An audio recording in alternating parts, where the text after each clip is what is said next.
اس میں جو خاص بات ہے جلسے میں کہ یہ ساری سیاسی جماعتیں اس میں شامل ہیں، اور جو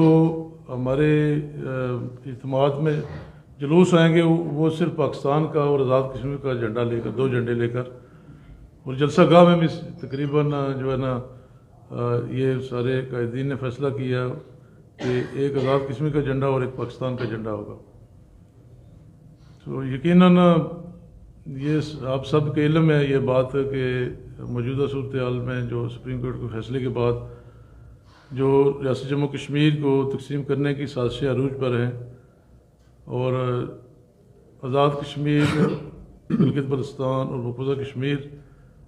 ایک اسٹیٹ ہے اور یہ اس کی اکائیاں ہیں۔ ان اکائیوں کو مختلف اوقات میں الگ کرنے کی کوشش کی گئی، لیکن ریاست جموں کشمیر کے لوگ اور ہماری جو حریت کی عادت ہے انہوں نے، اور ہمارے جو آزاد کشمیر کے تحریک حریت کے لوگ ہیں اور لائن آف کنٹرول پر بسنے والے لاکھوں لوگوں نے کشمیر کی آزادی کے لیے اور حق خود ارادیت کے اصول کے لیے، ریاست میں رائے شماری کے اصول کے لیے طویل جدوجہد کی ہے۔ انشاءاللہ تعالیٰ ہم پورا امید ہیں کہ ہماری یہ جدوجہد ریاست جموں کشمیر کے حریت کی عادت کی، مقبوضہ کشمیر میں بسنے والوں کی، آزاد کشمیر میں اور دنیا بھر میں بسنے والے ریاست جموں کشمیر کے لوگوں کی اور پاکستان کے عوام کی جو جدوجہد ہے، جو قربانیاں ہیں، وہ انشاءاللہ تعالیٰ اور ہمارے اکابرین کی اسٹرگل اور جدوجہد، اس کے بعد ہمیں یہ امید اور یقین رکھنا چاہیے کہ آزادی کی تحریکیں طویل تو ہو سکتی ہیں، لیکن آزادی کے اصول کو دنیا کی کوئی طاقت روک نہیں سکتی۔ اور موجودہ صورتحال میں جو فلسطین میں ہو رہا ہے یا مقبوضہ کشمیر کے اندر ہو رہا ہے، اس میں ہمیں استقبالی جلسے کی بجائے احتجاجی جلسہ ہی جو ہے ہم نے کرنا تھا۔ ہم وزیر اعظم آزاد کشمیر کو یہ فیصلہ کرنے پر کہ انہوں نے کوٹلی کا انتخاب کیا، شکریہ بھی ادا کرتے ہیں، اور کل انشاءاللہ تعالیٰ انہیں اگرچہ ہمارا احتجاجی جلسہ لیکن ہم خوش آمدید بھی کہتے ہیں، اور ہم پورا امید ہیں کہ انشاءاللہ تعالیٰ یہ کوٹلی کی تاریخ کا بڑا اجتماع ہوگا، اس لیے کہ اس میں سارے ادارے، ساری سیاسی جماعتیں بغیر کسی تفریق کے شامل ہو رہی ہیں، اور یہ خالصتاً کشمیر کے حوالہ سے جو ہے نا یہ احتجاجی جلسہ ہے۔ تو میں اپنے جتنے بھی صحافی حضرات ہیں ان سے بھی گزارش کروں گا، اور جو عوام ہے، ہمارے لوگ ہیں، ان سے ہم گزارش کریں گے کہ اس جلسے کو کوئی کسی سیاسی جماعت کا جلسہ نہ سمجھا جائے، بلکہ خالصتاً تحریک آزادی کے حوالہ سے حریت رہنما بھی آ رہے ہیں، اور وزیر اعظم آزاد کشمیر نے بھی یہ فیصلہ کیا ہے۔ تو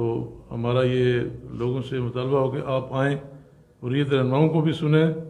وزیر اعظم آزاد کشمیر کو بھی سنیں، اور پھر جلسے اس اجتماع کو سننے کے بعد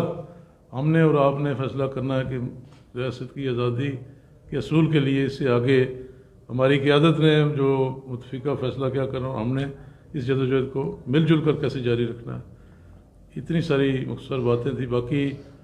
ہمارے سارے وزراء، ملک ظفر صاحب نے بھی ابھی بات کرنی ہے، اور سارے وزراء اور جتنے بھی انجمن تاجراں ہیں، وکلاء ہیں، صحافی حضرات ہیں، سارے لوگوں کا شکر گزار بھی ہیں کہ یہاں پر ہمارا جو اجتماع ہو رہا ہے تحریک آزادی کے حوالے سے، اس میں آپ کا بھرپور تعاون ہے۔ تو میں ملک ظفر صاحب سے بھی کہوں گا کہ وہ بھی اپنا انپٹ جو دینا چاہتے ہیں۔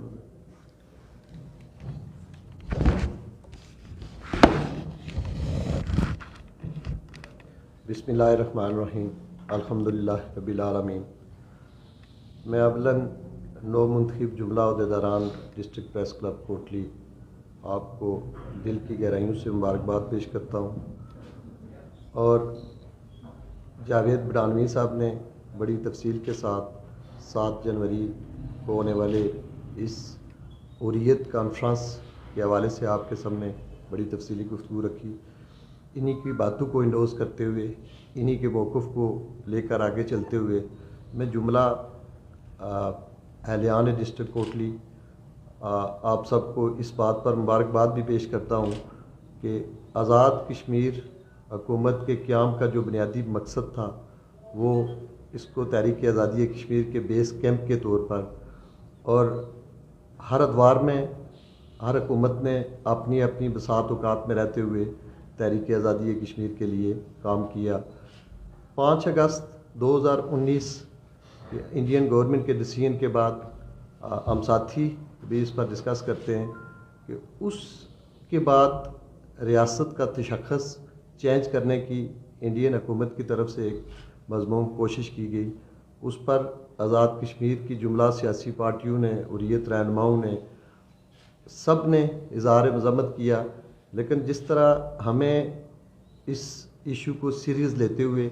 آگے بڑھنا چاہیے تھا، اس طرح شاید ہم نہیں کر سکے. لیکن الحمدللہ میں انوار الحق وزیر اعظم آزاد حکومت ریاست جموں و کشمیر کا بھی شکریہ ادا کرتا ہوں. انہوں نے آل پارٹیز کانفرنس بلا کر، جس میں ہمارے آزاد کشمیر کے جملہ پارٹیز کے صدور، سابق وزرائے اعظم، سابق صدور، حریت رہنما، جہاد کونسل کے زعماء نے بیٹھ کر یہ فیصلہ کیا کہ اب سپریم کورٹ انڈیا کے فیصلے کے بعد اب کوئی گنجائش نہیں بنتی اور ہمیں اب اپنا کلیدی کردار ادا کرنا ہوگا. اس پر میں جملہ قیادت کا شکریہ بھی ادا کرتا ہوں اپنی جانب سے، ڈسٹرکٹ کوٹلی کے جملہ وزراء صاحبان کی جانب سے، ممبران اسمبلی کی جانب سے اور اہلیان کوٹلی کی جانب سے، کہ انہوں نے آزاد کشمیر کے 10 اضلاع سے جو اس عمل کا آغاز کرنے کا جب فیصلہ کیا تو ڈسٹرکٹ کوٹلی کا انتخاب کیا گیا. اور میں سمجھتا ہوں کہ یہ اہلیان کوٹلی کے لیے یہ بات ہمارے لیے باعث فخر بھی ہے اور باعث اعزاز بھی ہے کہ وہ تحریک، وہ مقبوضہ کشمیر کے ہمارے بہن بھائی جو ہمارے جسم کا حصہ ہیں،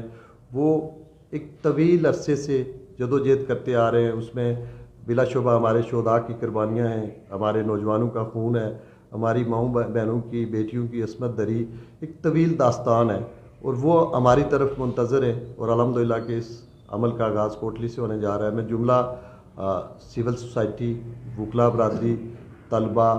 انجمن تاجراں، ضلع کوٹلی سے تعلق رکھنے والے ہر شخص سے ملتمس ہوں کہ آپ نے بحیثیت کشمیری اس جلسے میں شرکت کر کے اپنی سیاسی، ملی، قومی ذمہ داری کا ثبوت دینا ہے. یہ جلسہ کتنے بجے شروع ہوگا اور کس جگہ پہ یہ جلسہ ہونے جا رہا ہے؟ یہ جلسہ 11:30 بجے انشاءاللہ کچہری گراؤنڈ میں ہوگا اور 11:30 بجے اس کا آغاز ہوگا انشاءاللہ. تو کون اس میں آزاد کشمیر کی سیاسی قیادت آ رہی ہے، یہ اگر آپ ہمیں بتا دیں. اس جلسے میں بیسک جو ہمارے